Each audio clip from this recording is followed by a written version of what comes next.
hein. Quel pot de vache, Thibault, on va commencer avec vous. Tarek Ramadan, vous êtes le petit-fils par votre mère d'Hassan el-Banna, qui était le fondateur de la confrérie des frères musulmans, très puissant en Égypte et qui font un peu peur. Hein. Alors certains disent qu'ils représentent à peu près un tiers de la population. Bon, en tout cas, ce ne sont pas des enfants de cœur. Hein, ils ont une vision un petit peu moyenâgeuse de la société. Vous pouvez nous expliquer un peu, vous, comment vous les voyez? Vous êtes proche d'eux, j'imagine. Non, moi je suis le petit-fils par le sang. Encore une fois, ça fait bientôt 25 ans que je répète quelles sont mes positions. On a de la peine à m'entendre en France et votre présentation-là m'a fait sourire parce que j'ai l'impression que c'est du réchauffé. Malheureusement, c'est une façon de me présenter. Maintenant, c'est un tout petit peu dépassé. Beaucoup d'ironie, il y en avait pour tout le monde. Hein. Thibault, oui, non, d'accord, je le prends. Prenons-le comme ça. De l'ironie. Tout le monde a son compte. De l'ironie un peu réchauffée. Donc, la deuxième des choses la question, c'est qu'aujourd'hui, effectivement, ce qu'on entend en Occident, on entend en France également, c'est que si Moubarak tombe, et aujourd'hui il vient de tomber, il vient de quitter le pays, on va avoir forcément les frères musulmans et des mouvements radicaux. D'abord, c'est pas vrai. Ce qui se passe aujourd'hui en Égypte, c'est pas du tout ça. C'est un mouvement de masse, comme celui qu'on a vu et qui a surpris tout le monde en Tunisie. Ça n'est pas un mouvement islamiste. Ça n'a rien à voir avec la révolution iranienne. Il y a un mouvement de masse aussi en Iran. Vous avez vu le résultat. Mais c'est ce que j'étais en train de dire. On a toujours peur que les intégristes confisquent la révolution. D'accord, mais la révolution. Elle est très belle, la révolution au départ, et puis après. Non, de toute façon, il faut dans tous les cas il faut rester prudent. Mais la révolution iranienne menée comme elle l'a été menée n'a rien à voir avec ce qui se passe aujourd'hui en Égypte. Et aujourd'hui, même en Égypte, vous l'avez dit, il ne représente pas un tiers de la population. Il représente peut-être 20 à 30% du mouvement d'opposition, ce qui n'est pas du tout toute la population. Et ils ne sont pas les leaders de ce mouvement-là. Et dans ce que j'ai pu écrire ces derniers jours, c'est de mettre en évidence que d'abord, il faut absolument qu'on trouve les voies en Égypte de voies plurielles, démocratiques, dans lesquelles les légalistes et non violents, comme ils le sont. Alors après, on a des questions à poser à ces mouvements islamistes. Il faut les poser, mais on ne règle pas la question de l'islamisme par la torture et la dictature. On la traite par le débat démocratique à l'intérieur de la société égyptienne. Et il ne faut pas, aujourd'hui, présenter les choses comme si la dictature tombe, il n'y a que l'islamisme qui reste. Les Égyptiens et tous les jeunes aujourd'hui sont en train de vous dire changez de lunettes, regardez-nous pour ce que nous sommes. Nous sommes un peuple qui a envie de dignité et de liberté. Regardez-nous, il faudrait bien les voir. Tarek Ramadan, vous êtes en train de nous dire que vous souhaitez une république laïque en Égypte, c'est ça? Moi, ce que je veux, c'est une démocratie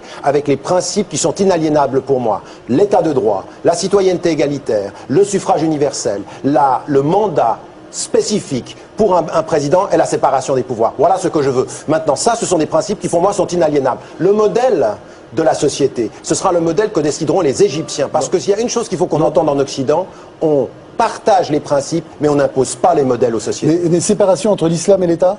Non, entre la religion. Parce que le problème de ces républiques, c'est souvent le mélange des gens. C'est pas toujours très heureux. C'est pas comme la France. La France, ça n'est même pas la Grande-Bretagne. La Grande-Bretagne, ça n'est pas le Canada. Ce qu'il faut, c'est que l'État ne soit pas sous l'imposition d'une chape religieuse. Ça, personne, enfin moi en tout cas je ne le veux pas et je me battrai contre ça partout. Ce que je veux, c'est un vrai processus démocratique. Mais il faut dire que parmi les frères musulmans, vous avez des gens qui sont très très proches de l'évolution de la pensée turque, par exemple, qui a beaucoup évolué. Donc les gens ne sont pas arrêtés en 1940. Ils ont évolué et certains aujourd'hui réussissent à marier très bien islam et démocratie. Il faudrait qu'on le sache en France. Vous avez des millions de citoyens français qui sont des démocrates. Pourquoi faudrait-il que nous soyons en contradiction? Vous avez l'air joyeux ce soir. Elisabeth, les tout autant. Je voudrais quand même revenir. Enfin, si on regarde un peu ce qui se passe souvent dans les pays où l'islam est la référence du peuple et ou du pouvoir, je veux dire, ça n'est pas forcément très encourageant. Mais revenons un peu sur le cas des frères musulmans. Vous dites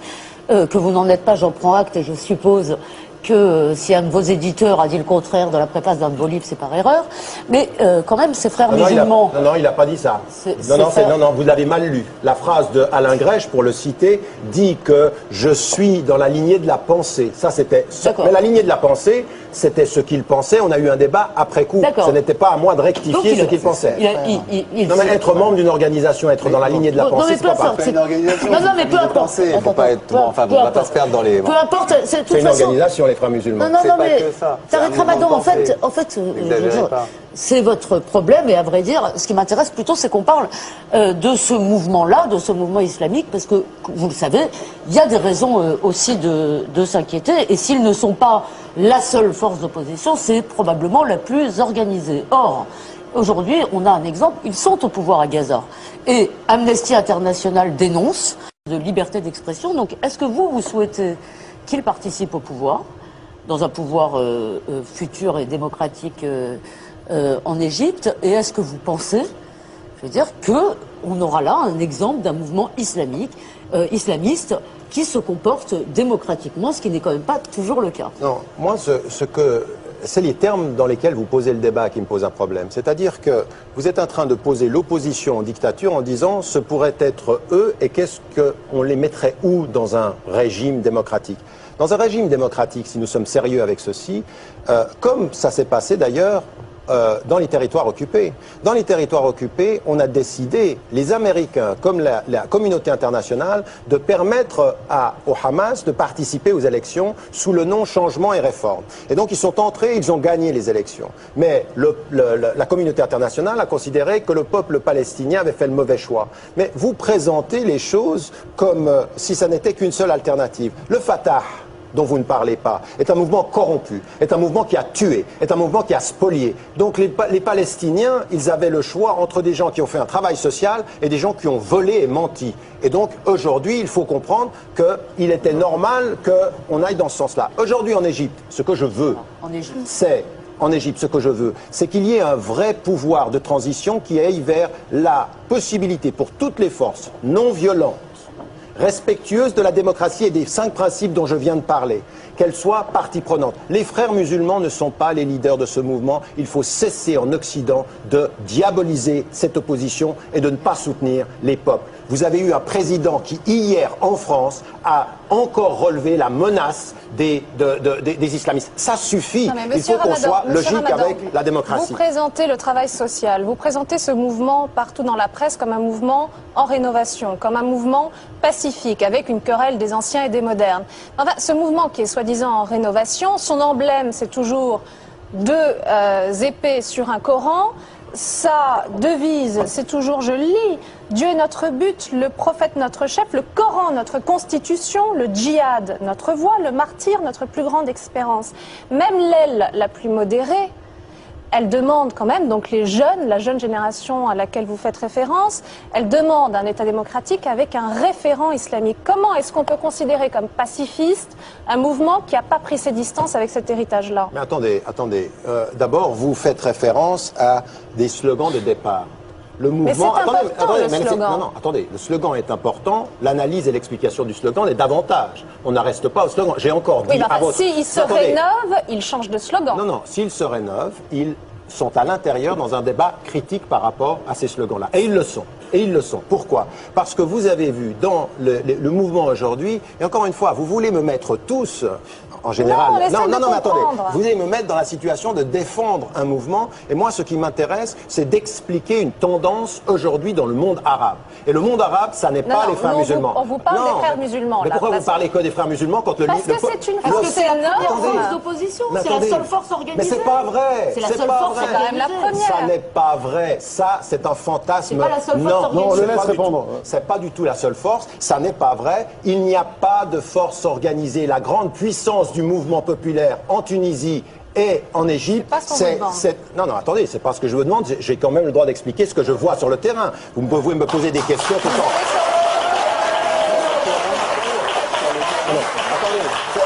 Attendez, sur le terrain en Égypte, on le laisse répondre. Pas vous sur le terrain en Égypte. On le laisse répondre. Attendez, sur le terrain de l'analyse en Égypte. Ah, de l'analyse, soit. Ben, attendez, on fait quoi là? Vous êtes plus sur le terrain de l'analyse? Moi, j'y suis allé il y a moins longtemps que vous. Moi, j'y étais l'année dernière 2 fois. Mais c'est pas parce qu'on va. Je vous écoute quand même. C'est pas parce qu'on va une semaine. C'est pas parce qu'on va une semaine en Égypte qu'on a compris les tendances historiques. Fabrice, on le laisse. Toujours est-il que ce que je suis en train d'expliquer et que j'aimerais bien qu'on entende ici, c'est que les mouvements qui ont fait la force de ceux qui ont déboulonné Ben Ali et qui ont déboulonné Moubarak ne sont absolument pas les forces islamistes. Et qu'on continue aujourd'hui à présenter le monde arabe comme binaire, soit les dictatures, soit le mouvement islamiste. Maintenant, dans le mouvement islamiste, Et voilà où tout le monde s'est trompé. Avant ce qui s'est passé en Turquie, et on doit être critique même par rapport à ce qui se passe en Turquie, mais on a entendu exactement les mêmes discours. Des islamistes qui n'évoluent pas. Or, Erdogan, sur les 20 dernières années, a beaucoup plus évolué que vous dans l'analyse que vous faites de ce qu'il est. C'est qui le Alors, Vous, c'est attends, vous, là, point de maintenant. vue de Jean-Christophe Ruffin.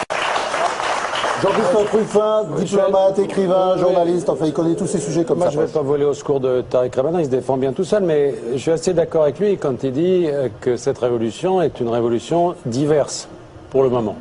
Elle est diverse, et l'enjeu, c'est qu'elle le reste. On est bien d'accord. C'est-à-dire que tout le monde puisse s'exprimer. Là où je me méfie un petit peu, si vous voulez, c'est sur la question des principes et de la démocratie concrète. Parce que les principes, tout le monde est d'accord. Mais la démocratie, c'est pas l'Occident qui l'impose. La démocratie, elle vaut pour tout le monde, et je veux dire, il y a des structures démocratiques où il n'y a pas. Et moi, je mets ça en parallèle avec ce qui se passe en Iran. En Iran, aujourd'hui, les Iraniens sont muselés. Les Iraniens ont été écrasés l'année dernière, ils continuent à être torturés, à être mis dans des geôles, etc., parce qu'ils demandent la démocratie. Et on nous dit, finalement, en ce moment, les Iraniens prennent position en disant cette révolution est une révolution islamique. On voit un renouveau islamique, etc. Monsieur Ramadan, vous qui faites une émission sur la télé publique iranienne, Presse Télé, vous qui n'avez jamais dénoncé ce qui s'est passé en Iran l'année dernière. Vous avez fait votre émission sur cette télé iranienne, en anglais certes, sans jamais le dénoncer. Est-ce que vous considérez, oui ou non, que le modèle iranien est un modèle démocratique? Alors, monsieur Ruffin, c'est gentil de venir, ou tenter de venir un peu à mon secours au début pour finir sur une chute qui montre que vous ne suivez absolument pas ce que je dis. Sur la BBC, tout de suite après les élections, sur... Je sais très bien ce que vous dites, puisque je sais même ce que vous faites quand vous ne le faites pas. Attendez, sur la BBC, la dénonciation immédiate de l'attitude du gouvernement. Depuis 20 ans, depuis le moment où j'ai pu prendre la parole publiquement, l'opposition à l'imposition du foulard en Iran, l'imposition des règles, l'imposition de ce qui a été l'application des houdoud en Iran, l'intervention après les élections. Alors, vous ne pouvez pas simplement prendre une situation dans laquelle j'ai mis en évidence le fait que j'avais une parole libre dans cette émission. Parce que ce qui m'intéresse, vous savez, j'aimerais vous dire une chose. Écoutez-moi bien. Parole libre sur la télé iranienne, il n'y a que vous qui l'ayez. Non, monsieur. Parce qu'il y a aussi des gens qui sont de l'Evening Standard, qui est très critique par rapport à l'Iran et qui est venu aussi prendre la parole. Donc moi, ce que j'aimerais que vous entendiez, c'est quelle est ma parole. Quelqu'un qui est un sunnite, d'accord, qui intervient et qui aujourd'hui prend une position pour essayer de ne pas tomber dans la rupture entre chiites et sunnites dans le monde arabe et dans le monde musulman. C'est ça qui m'intéresse. Mais ma position sur l'Iran, je suis désolé, au moment de l'affaire Rushdie, l'une des voix qui s'est élevée depuis Genève pour dire que c'était inadmissible et scandaleux, c'était quand même la mienne, vous ne l'avez pas entendu. Donc de dire vous n'avez jamais pris position, c'est encore une surdité à certains types de propos que je tiens. Maintenant, permettez-moi de dire une chose. Vous avez raison sur un plan, par rapport à la révolution. Mais nous avons tous, par rapport à la révolution, à une révolution populaire, à être toujours tout à fait prudent. On ne sait pas ce que ça peut devenir. Mais j'aimerais vous dire une chose. Vous prenez l'exemple de l'Iran que vous sortez du Moyen-Orient. Mais l'Occident, où était-il quand on partait en vacances en Tunisie, en Égypte? Où est l'Occident, cher monsieur? Pourquoi vous ne parlez pas de l'allié objectif de ce gouvernement? Attendez, de ce gouvernement français, des États-Unis en Arabie Saoudite. Ne dites pas ça à moi, parce que je suis certainement celui qui on se moque. La réalité vraiment politique aujourd'hui, c'est qu'on se moque de l'islamisme et des droits des femmes. La seule chose qu'on protège, ce sont des intérêts. Là, on est en train de faire du débat périphérique. Le centre, il est celui-ci. Et c'est pour ça d'ailleurs que Jean-Christophe Ruffin a perdu son ambassade. Hein, parce que c'est comme ça son affaire. Hein. Je serai venu à votre défense, cher monsieur. David Abiker. Tariq Ramadan, pour bien comprendre, est-ce que vous appelez de vos voeux en Iran une révolution qui ressemblerait aux révolutions tunisiennes et égyptiennes? Ça vous réjouirait de la même façon ou pas? Oui. Bien sûr. J'aimerais que tout le Moyen-Orient s'embrase de cette même manifestation. Donc c'est très clair, très bien. La deuxième chose, c'est que finalement, dans tout ce que vous avez écrit les 15 derniers jours, vous avez détourné l'élan démocratique égyptien et tunisien pour le retourner à chaque fois contre l'Occident. Alors que, si, vous dites finalement que ces révolutions, elles se sont faites contre le modèle occidental, et là, pour le coup, on a quand même un peu de mal à vous suivre. Alors, je ne sais pas ce que vous avez lu, mais il y a un article qui est sorti aujourd'hui dans Le Monde qui dit exactement le contraire de ce que vous venez de dire. Preuve à l'appui, je renvoie tout le monde vers Le Monde d'aujourd'hui, je dis exactement le contraire. J'ai lu, c'est tout à fait exact. Non, parce que quand on lit votre blog, non, sincèrement, d'ailleurs, ça m'a un peu amusé. Quand on lit votre blog, on a le sentiment que Ben Ali au pouvoir, c'est la faute de l'Occident. bien sûr. Ben Ali est renversé, il est exfiltré de Tunisie, c'est encore la faute de l'Occident. Attendez. Il y a une agitation en Égypte, c'est la faute de l'Occident. Il y a une agitation en Égypte, c'est la faute de l'Occident. Il y a l'Iran, il se passe quelque chose, c'est toujours la faute de l'Occident. Je suis désolé. Donc à la fin, on finit par se demander, Tariq Ramadan, si vous-même, vous n'êtes pas une sorte de coup de l'Occident. Ah, ça c'est vraiment très intéressant, mais c'est tout faux. Mais permettez-moi simplement de vous dire une chose. Vous commencez votre intervention en disant on a l'impression. C'est vrai que vous êtes beaucoup dans l'impression. Non, laissez-moi terminer vos blogs. On peut même citer Papier du Monde qui commence par une critique des États-Unis et de l'Europe. Ça va, c'est toujours l'Occident. Est-ce que je... Attendez. Si je vous cherchez, commence on va l'article. retrouver. Non, mais je vais vous trouver, vous allez me trouver aussi. Là, le début du texte, il est clairement de dire qu'il appartient maintenant aux Arabes de prendre position et de réussir à faire une plateforme plurielle. J'ai écrit une quantité de textes. Il y a 2 jours, vous critiquiez la presse, vous critiquiez l'intervention en disant que c'était les États-Unis qui faisaient pression et qui trafiquaient le pouvoir égyptien. Donc vous êtes dans cette logique-là aussi. Vous voyez la main de la CIA. Enfin bon, la main de la CIA. Est-ce que je peux terminer en vous disant qu'en critiquant les Arabes, en disant que le problème aujourd'hui, ils ont une grande responsabilité historique. Ce passage-là, vous n'en dites rien. Si. Je le dis dans le texte. Mais attendez, maintenant, prenons les faits. Sauf à les considérer souvent comme des naïfs, justement. Manipulés par la CIA. Enfin bon, allez-y. J'ai jamais dit qu'ils étaient manipulés dans la CIA. Et d'ailleurs, dans aucun des articles que je viens de sortir, il y a la CIA. Il n'y a eu qu'une fois la CIA. Vous l'avez projeté. Sur la Tunisie. La CIA, jamais. Vous en parlez. Je ne parle jamais de la CIA. Je suis désolé. On parie, et puis ça va vous coûter cher. Donc, en l'occurrence, permettez-moi simplement de dire une chose. Je dis que la responsabilité des Arabes et des populations arabes et des intellectuels arabes est sans commune mesure. Mais je ne suis pas naïf. Nous savons aujourd'hui que Ben Ali est parti de la Tunisie avec la participation directe des États-Unis. Nous ne sommes pas naïfs. Pourquoi tout le monde attend, 1 heure après que Moubarak dise qu'il démissionne, l'intervention de Barack Obama? Pourquoi? Parce qu'ils n'ont rien à voir là-dedans? Mais vous nous prenez pour des naïfs. Moi, ma question, elle est celle-ci. Je dis aujourd'hui qu'il faut être très critique par rapport aux dictatures et très critique par rapport aux populations arabes parce qu'elles doivent se libérer. Mais quand elles se soulèvent, comment vous expliquez, vous, monsieur, que les voix européennes et occidentales ne soient pas immédiatement du côté du peuple et qu'ils nous balancent tout le temps « attention, les islamistes arrivent ». Alors il a mangé du lion, Tariq Ramadan, ce soir, hein, Tariq, hein. Vraiment, vous avez mangé du lion. En face de moi des tigres. Vous avez mangé du lion. Et alors, je voudrais avoir le point de vue de Patrick Sébastien. Patrick Sébastien, quand vous voyez l'actualité ce soir, est-ce que vous êtes inquiet ou est-ce que vous êtes joyeux? Je suis totalement en dehors de tout ça. Moi, vous savez, je suis un instinctif, je suis un primaire. Je l'écoute parler, je vois la hargne avec laquelle on se met sur lui. J'ai pas d'a priori. J'ai entendu dire une fois qu'on lui a reproché beaucoup d'avoir un double langage. Il a répondu que c'est pas lui qui a un double langage, c'est les gens qui ont peut-être une double audition. Je trouve que c'est pas mal comme formule sur ce que j'entends ce soir, tu vois. Je pas le défendre, mais... Alors, par contre, parce que moi, j'ai pas de réponse, hein, j'ai juste une question. J'ai suivi, comme tout le monde, moi, devant ma télé, j'y connais rien, vous êtes des spécialistes. Il y a une question quand même que je me pose sur toutes ces révolutions, justement. Est-ce que, parce qu'on nous parle du peuple qui est martyrisé, qui a envie de bouger, est-ce que dans toutes ces révolutions, c'est vraiment le peuple qui se révolte? Ou est-ce qu'à chaque fois, c'est des gens derrière, qu'ils soient islamistes, pas islamistes, on l'a vu dans la Révolution française, hein, est-ce que c'est des gens derrière qui se servent du peuple pour prendre la place? Moi, c'est une question de Jean-Christophe Ruffin et de Tariq Ramadan. En regardant la Tunisie, en regardant tout ça, je me dis, est-ce que c'est ces gens-là, ces pauvres gens qui prennent des balles, etc., est-ce que ça vient d'eux? Ou est-ce que, dans toutes ces révolutions, il me semble que le Tché était Toubib, je crois, etc. Est-ce que c'est vraiment ces pauvres gens qui décident ou est-ce qu'on décide à leur place d'une révolution et du reste? C'est une question que je vous pose à vous puisque vous êtes des spécialistes. Allez, Jean-Christophe. Non, moi je pense que c'est une vraie révolution, c'est des vraies révolutions, que ce soit en Tunisie ou en Égypte, hein. On est bien d'accord avec ça. Il y a vraiment une souffrance, il y avait une souffrance populaire dans ces pays qui était réelle et qui conduit à cette... Je pense pas qu'on déplace, si vous voulez, on peut déplacer quelques milliers de personnes. Ce que je veux dire, c'est est-ce qu'à ce moment-là de cette souffrance populaire, pourquoi elle explose là? Et est-ce qu'il n'y a pas des gens qui à un moment se disent on va s'en servir maintenant parce que nous, on veut prendre la place? Non, mais tout le problème est là, c'est-à-dire que je crois que le mouvement, il est venu effectivement d'une sorte de mouvement de fond dans ces pays. Bon, avec des pouvoirs qui n'ont pas tellement bien réagi, si je puis dire. Au sens où, puisqu'on parlait de l'Iran, l'Iran a des moyens, par exemple policiers, de torture, etc., beaucoup plus efficaces d'une certaine façon, et qui a permis de tuer une révolution iranienne qui était aussi très forte, mais qui a été tuée.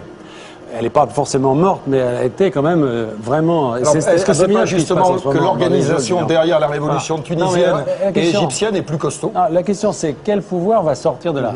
Qui va attirer les marrons du feu, comme on dit? Vous savez, c'est pas du tout... Moi, je suis jamais pour opposer l'Occident, l'Orient, etc. Est-ce que le peuple va y gagner, surtout? Et leurs dérives, on les a connues ici. La terreur, on l'a connue ici. Donc c'est pas un phénomène, c'est pas pour dire, c'est un phénomène. C'est les Arabes, ils sont pas capables d'avoir la démocratie. Personne. Juste pour compléter...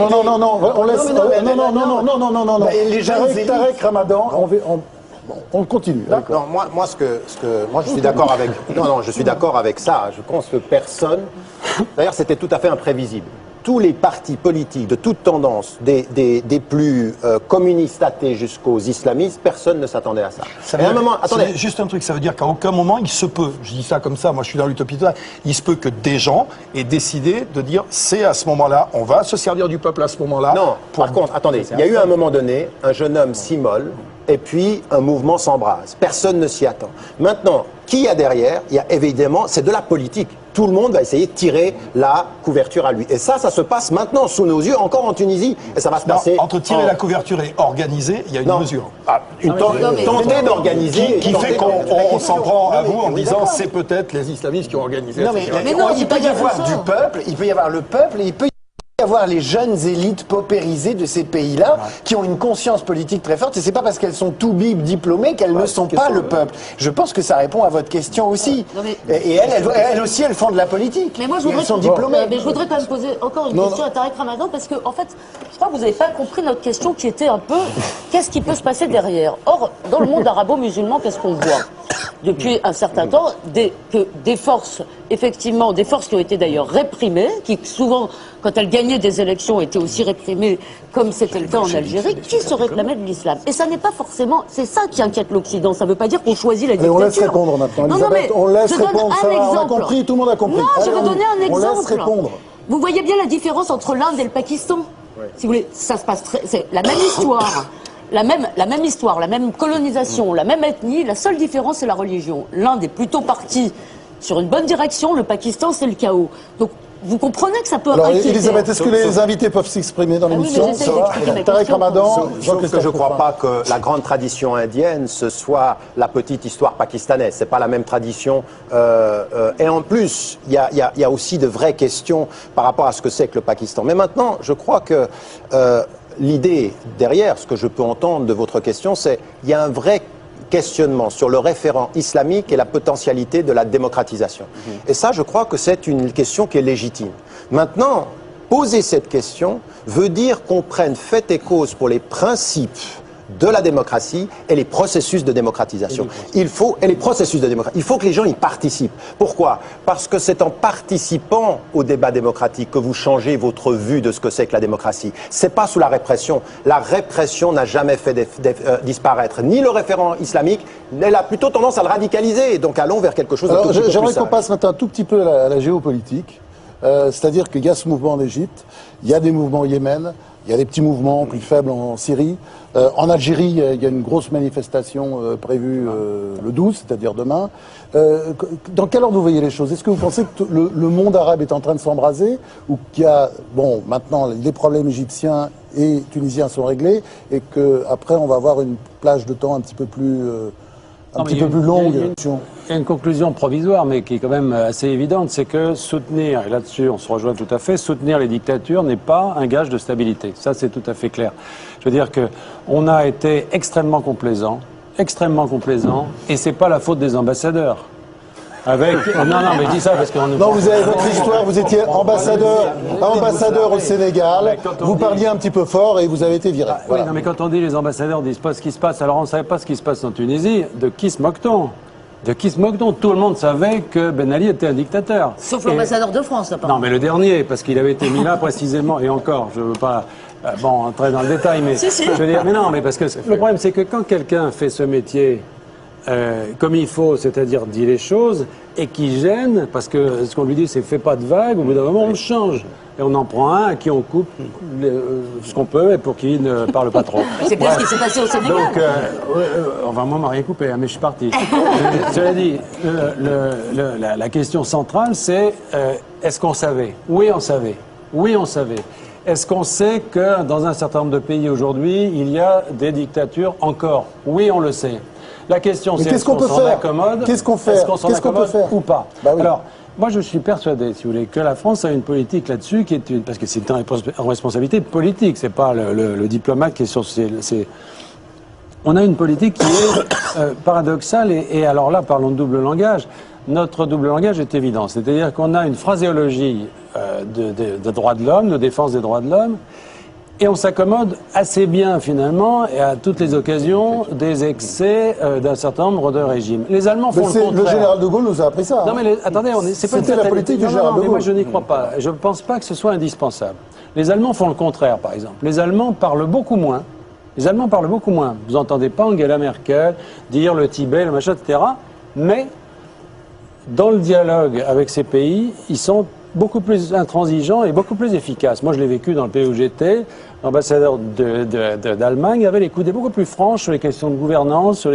Il était beaucoup plus attentif et surtout beaucoup plus soutenu par son gouvernement contre ces dérives. Donc je pense que d'abord, parler des Arabes, de l'Afrique, des Occidentaux, je suis désolé, c'est pas vrai. Il faut distinguer des pays, des stratégies, des politiques.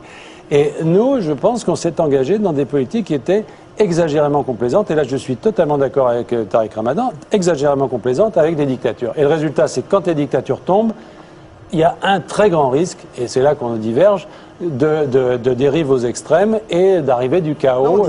On diverge pas, on pose des vraies questions. C'est-à-dire, on peut pas aujourd'hui avoir une vue claire de ce qui va se passer. Et il faut poser les questions, les vraies questions. Est-ce qu'on va vers des vrais processus de démocratisation? Là, c'est ce que je veux aussi. C'est-à-dire que vraiment, ça, il faut que ces processus-là soient protégés et défendus. Vous avez posé une question sur la situation régionale. Vous savez, avant la Tunisie, moi, je ne pensais pas que l'Égypte pouvait tomber. Mais aujourd'hui, que l'Égypte tombe, est en train de tomber, parce qu'encore une fois, rien n'est gagné. On est vraiment aujourd'hui dans une situation où celui qui est en train de prendre la place de Moubarak a comme dossier, un dossier vraiment lourd du point de vue du non-respect des droits humains, des droits de l'homme et de la torture. Donc, tout peut arriver maintenant. Si vraiment le régime tombe, on a vu le roi de Jordanie changer son gouvernement, on a vu le Syrien avoir des politiques préventives, on entend la même chose en Algérie.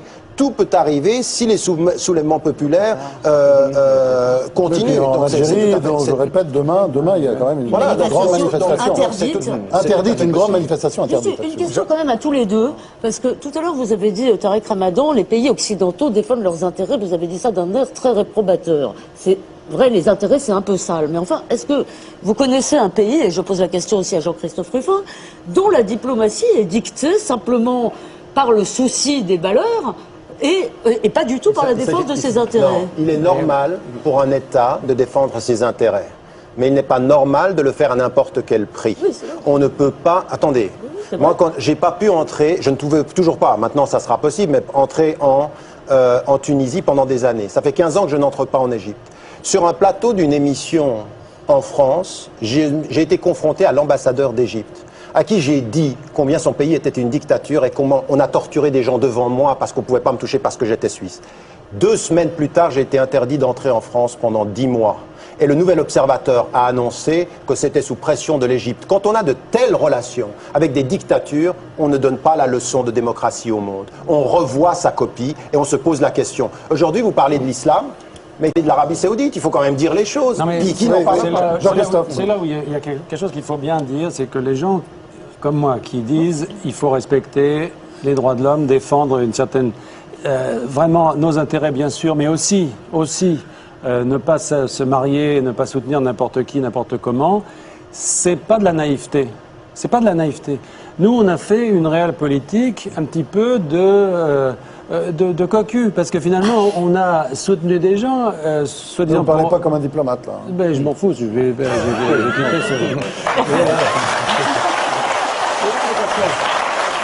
Qu'est-ce que c'est la réelle politique quand vous avez soutenu des gens qui disparaissent dans le chaos et dans l'opprobre et qui vous laissent désarmés lorsque vous voulez parler désormais de démocratie dans le monde? Jean-Christophe Ruffin, quand l'État français est sommé de réagir et il tarde à réagir à ces révolutions qui arrivent, évidemment, il est sommé au nom des droits de l'homme. Et on a le sentiment que la marge de manœuvre d'un État comme la France, elle se rétrécit, c'est-à-dire qu'il a le choix entre une politique des droits de l'homme alignée, grosso modo, sur le discours médiatique, et puis Wikileaks. Et qu'entre les deux, il ne peut plus rien faire. Et c'est assez bizarre quand même, puisque tout... Et j'y suis d'une certaine manière parvenu, jusqu'à ce qu'un jour, effectivement, un coup de fil, et puis voilà. Et c'est les réseaux français qui vous ont eu.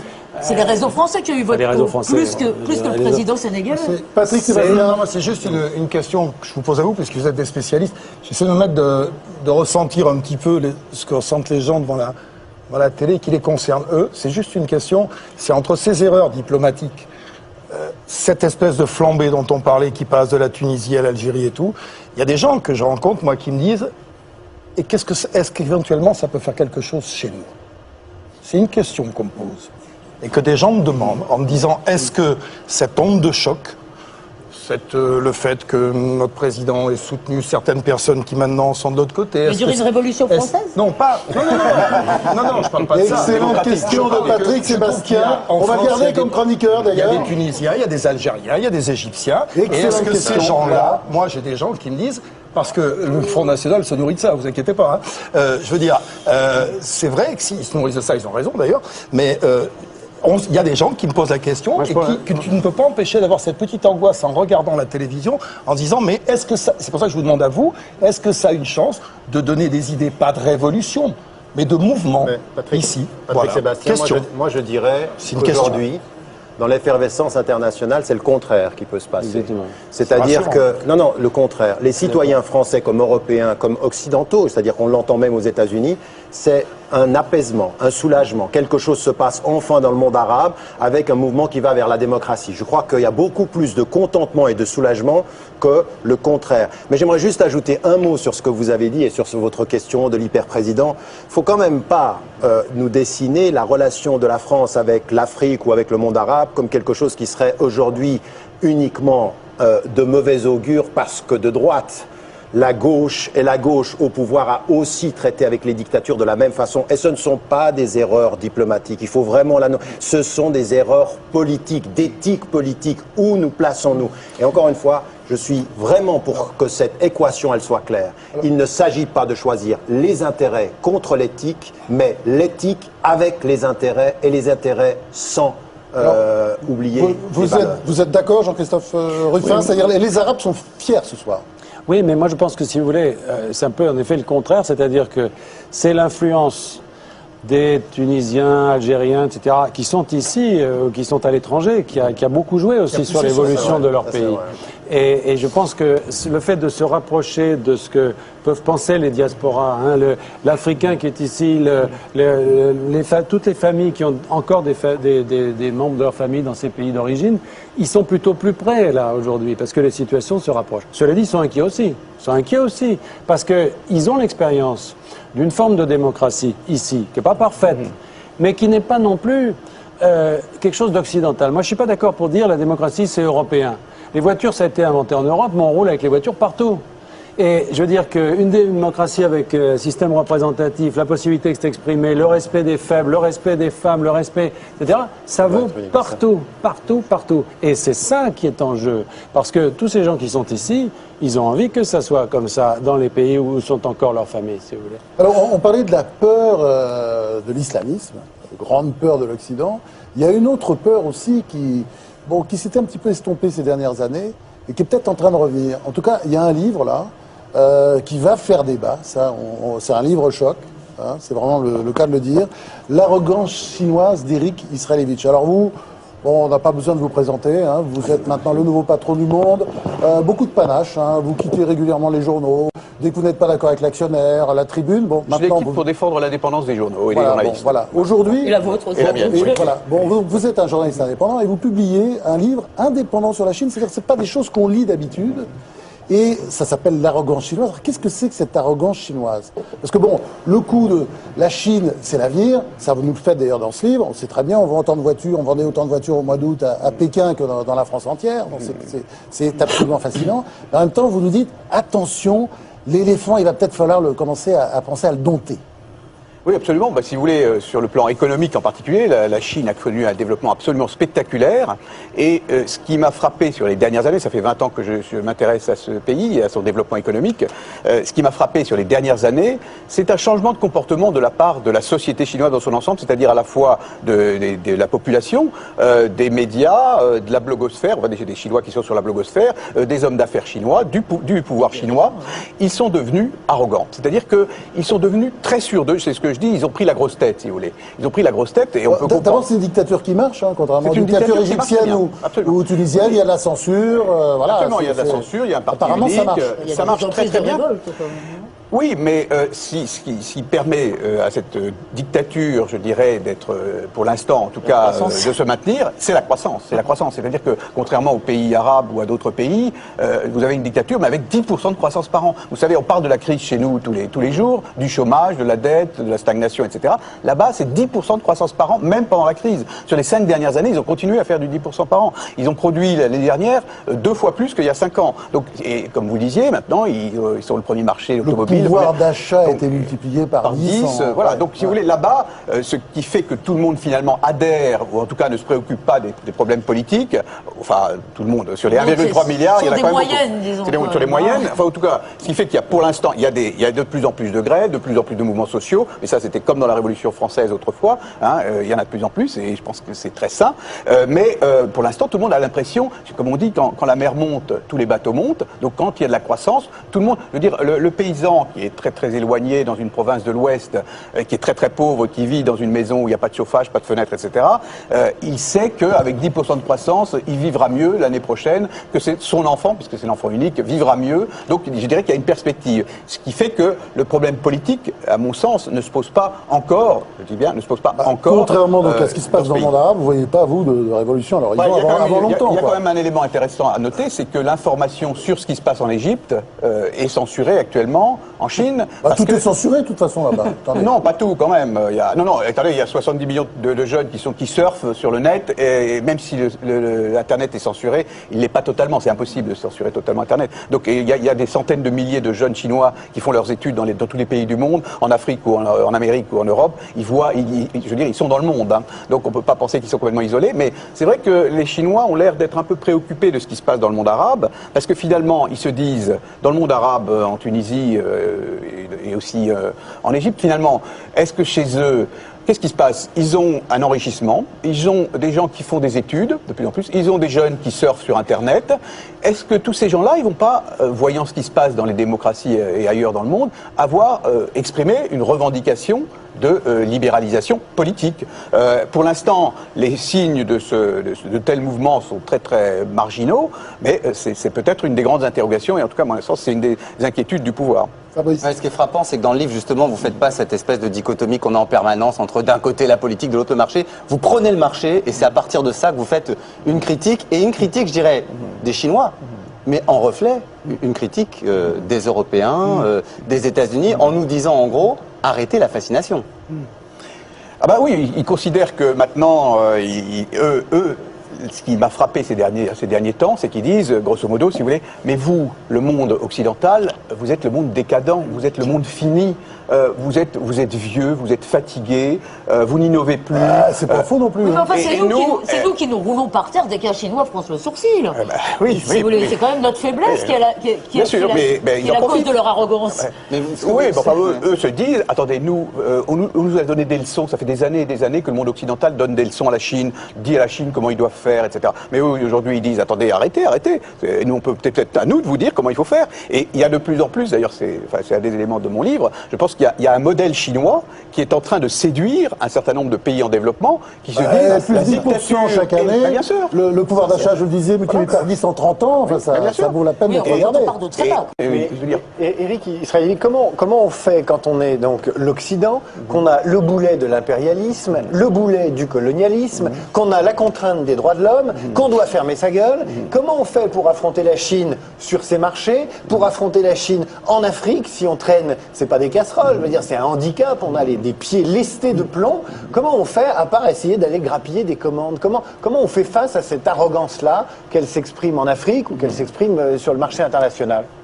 À mon sens, si vous voulez, par exemple, en Europe, on s'unit, c'est-à-dire on se met ensemble, on ne se fait pas bagarre entre Allemands, Français, Italiens et Espagnols face aux Chinois. Pour eux, ils se frottent les mains, si vous voulez, quand ils voient la division européenne sur tous les sujets, que ce soit pour les grands contrats, que ce soit pour la monnaie, que ce soit pour le commerce, pour tout. Mais ils voient une Europe complètement divisée, pour eux, c'est un jeu très facile. Et ils viennent là, vous voyez, le Premier ministre chinois est venu avant Noël, avec des carnets de chèques gigantesques, et la Grèce, vous êtes en train de... je vais vous donner un peu d'argent. Et le Portugal, donc ils sont là. Ils ne réinvestissent pas chez eux pendant ce temps-là. Elisabeth, ils ne réinvestissent pas chez eux pendant ce temps-là. Je pense que c'est une grave erreur, exactement. Je pense que nous sommes dans une situation complètement paradoxale où le pays, l'un des pays qui est encore un des plus pauvres, la Chine est encore un pays pauvre, on est très pauvre là-bas, est celui qui épargne le plus, celui qui a le plus d'argent de côté. C'est pas normal, si vous voulez. C'est normalement un pays pauvre doit utiliser son épargne pour investir, pour se développer, pour créer des écoles. Elisabeth, allez-y. Éric Israéli, d'ailleurs, pardon, il y a quelques années, d'ailleurs, vous n'étiez pas fasciné, je trouve ça injuste de le dire, mais vous étiez quand même plus admiratif. Mais je reste admiratif parce que, attendez, ils ont une performance inouïe. Moi, j'aimerais bien qu'en France, on ait 10% de croissance. Mais quand on vous lit, il n'y aurait pas autant de chômage. On se dit que finalement, ça fait 10 ou 15 ans qu'on est, depuis Huntington, le 11 septembre, etc., qu'on se dit qu'il va y avoir un choc des civilisations avec le monde musulman. Est-ce que dans le fond, c'est avec le monde chinois qu'il va avoir lieu? Est-ce que, comme le préconisait Huntington, on doit se replier sur notre ère, c'est-à-dire peut-être renoncer un peu au libre-échange?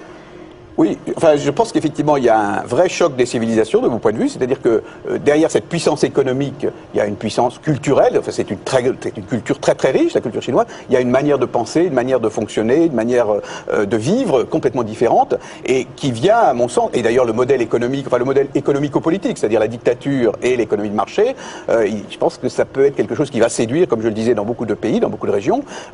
Alors moi, je reste impressionné par la performance de ce pays, mais je m'inquiète de cette espèce d'arrogance désormais. Vous avez l'air de dire que cette arrogance cache aussi une angoisse face à ce modèle mirifique. Vous avez l'air de dire que c'est un peu un colosse au pied d'argile quand même. Oui, absolument. Je pense que l'arrogance qu'ils affichent aujourd'hui, c'est lié aussi à leur crainte finalement de ne pas poursuivre la croissance qu'ils ont aujourd'hui, puisque jusqu'à présent, ils avaient les moteurs de leur croissance, c'était la démographie, une démographie qui explosait, c'était l'exportation. Ces moteurs s'épuisent, il faut qu'ils aient des nouveaux moteurs, il faut maintenant que les Chinois puissent consommer, ce qu'ils ne font pas, ce qu'ils ne font pas suffisamment. Il faut donc qu'il y ait une protection sociale, il faut qu'il y ait des salaires plus élevés, et tout ça. Il faut qu'il y ait une révolution socialiste, en fait, en Chine. Commentaire de Jean-Christophe et Tariq, si nos commentateurs les laissent parler. Jean-Christophe. Pour faire évoluer un pays comme ça, pour l'accompagner, peut-être dans plus de démocratie, les droits de l'homme, il n'y a pas que la dénonciation non plus. Il n'y a pas que le choc frontal en disant... Il y a aussi le fait, je crois que c'est très important, d'associer un pays comme la Chine aux instruments de la gouvernance mondiale, de les mettre... Moi, au Sénégal, par exemple, c'était dans un contexte très particulier, mais j'ai beaucoup associé l'ambassadeur de Chine à toutes nos réunions, etc., pour pas le mettre, pour pas le transformer en une espèce d'État voyou, d'État paria. Et finalement, on se rend compte que les Chinois sont assez demandeurs d'une forme de responsabilité mondiale. Mais évidemment, si on les transforme en État voyou, en disant on les met à part, ils n'obéissent à aucune règle, je pense qu'on crée un ennemi. Ça se fait, on y arrive à créer un ennemi simplement en le méprisant et en le mettant à l'écart. Je pense qu'il faut plus les associer, il faut continuer aussi à dénoncer, mais il faut aussi les associer à nos décisions. Oui, mais ce qu'on constate, c'est que souvent, ils s'associent et après, je dirais, ils prennent des engagements qu'ils ne respectent pas. Donc ça pose des... On l'a vu à l'OMC, on le voit dans un grand nombre de mais cas. C'est là où il faut les faire progresser dans un cadre... Je ne pense pas que ce soit intéressant de faire une espèce de containment, comme on disait autrefois, à l'égard de la Chine, en mettant ce pays à l'écart. Je pense qu'on... Tariq, un mot. Juste vraiment l'impression, effectivement, que parfois, les politiques occidentales par rapport à la Chine, ne savent pas très bien comment se positionner et sont parfois très maladroites dans le positionnement sur la scène internationale. On est entre le choc culturel et la compétition économique. C'est tout ce qui nous intéresse. Et ça, effectivement, on crée l'ennemi. On n'est pas du tout dans un rapport, d'abord, qui est lié à aujourd'hui des nouveaux enjeux. Je pense par exemple au Moyen-Orient et à l'Afrique. La présence chinoise en Afrique et au Moyen-Orient est phénoménale. Et ce que vous disiez tout à l'heure, le passif impérialiste, le passif colonial n'est absolument pas présent dans beaucoup de conscience arabe par rapport aux Chinois. Et on acceptera chez les Arabes beaucoup plus une pénétration chinoise sans le passif colonial que ce qu'on accepte maintenant des Occidentaux. Il faut qu'on se rende compte de ça, parce que là on est en train de faire un très très mauvais calcul historique sur la présence des Chinois. Oui. Et l'autre chose qui n'est pas importante dans ce que vous avez dit, c'est à l'intérieur de la Chine, c'est une dictature et il y a quand même des mouvements d'opposition qu'on a vu s'exprimer il y a 2 ans, raison pour laquelle il faut complètement boucler. La révolte arabe pourrait donner des idées à ceux qui sont dans le nord-ouest, à ceux qui sont aujourd'hui sous la répression. Donc je pense on devrait peut-être reconsidérer nos positionnements par rapport à la Chine. Pour poursuivre donc la discussion, moi je vous conseille la lecture de ce livre excellent, L'arrogance chinoise par Eric Israelevich. Ce que m'a soufflé David à l'oreille, j'ai beaucoup aimé. Et il a symbolisé ça, il a dit c'est pas le choc des civilisations, c'est le chèque des civilisations. C'est ça très joli. Le chèque chinois, le chèque chinois.